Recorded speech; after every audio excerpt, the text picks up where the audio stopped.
We have it right now. It's called HBO Go, and right now it's with two different distributors, Verizon and Comcast. You have to be a subscriber.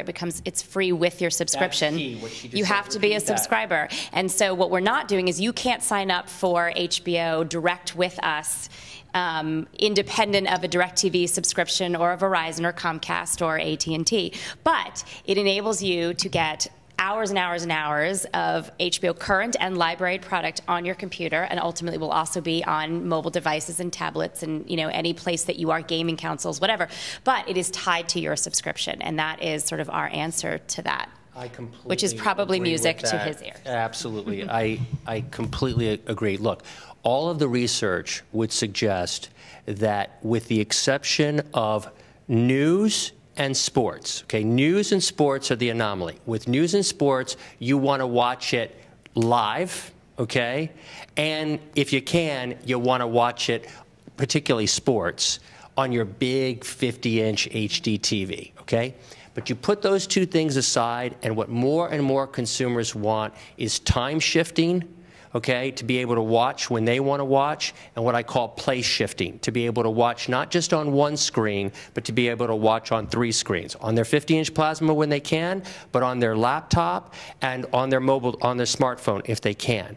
And my only concern as a distributor, so I'll just go on my soapbox for a second, is I love the way HBO is doing it and the other paid premium providers, and I would only ask that the basic cable guys not necessarily put their content out on the internet for free, because by putting something on the internet for free, it just devalues the content, okay? And it also potentially takes a paid subscriber away from DirecTV or Comcast or Dish Network, which at the end of the day is going to not only hurt DirecTV, Comcast, and Dish, but it's going to hurt the content providers and their bottom line, because the distribution fees that we pay them are a large source of their revenues and profits. So they just have to be careful of that, and everybody's kind of working it out. But I think eventually, hopefully, if we all work our way to an authentication model, that would be awesome. Because as long as the consumers are able to get what they want when they want it, yes, that needs to sort of be supreme. And then the way is trying to figure out a way that kind of everybody wins. But if we were to go out right now with HBO Go, independent of our distributors, we'd be cannibalizing a huge, our core business.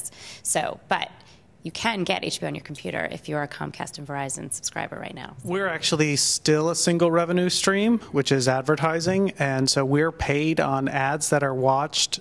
We're paid on the advertising time, the commercial time, for 3 days. After that, we're not paid anymore. So that's where our value is. So we need someone to watch the commercials for 3 days. So for us, if it goes up and it's wide, or there's no commercials, we're not making money off it anymore. And until retrans comes through, and who knows what that's going to end up being, but until that happens, our business model is the most threatened of anyone's, because we don't have subs right now. We only have advertisers, and we need to deliver the audience to them. So time shifting is fine.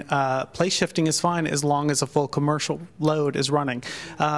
Luckily, what the research is still showing is people are still buying those giant TVs. People are still watching on them. If you look at the actual numbers as they break down, online viewing is a small percentage, and time shifting, though, I mean, DVRs are up to 40% penetration right now, and among 18 to 49, it's even higher. And among affluent people, it's even higher. So we are now looking at, and it's something as a promo person I've been looking at, 40% of my promos are being seen at the wrong time. And 40% of my promos that say on tonight are wrong.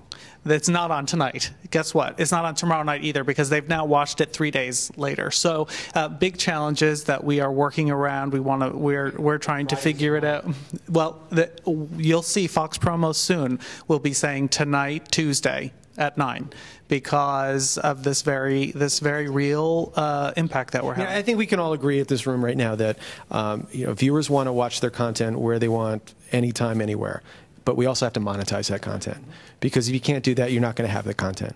So, I mean, really, I think what you said before, we're all working our way through it.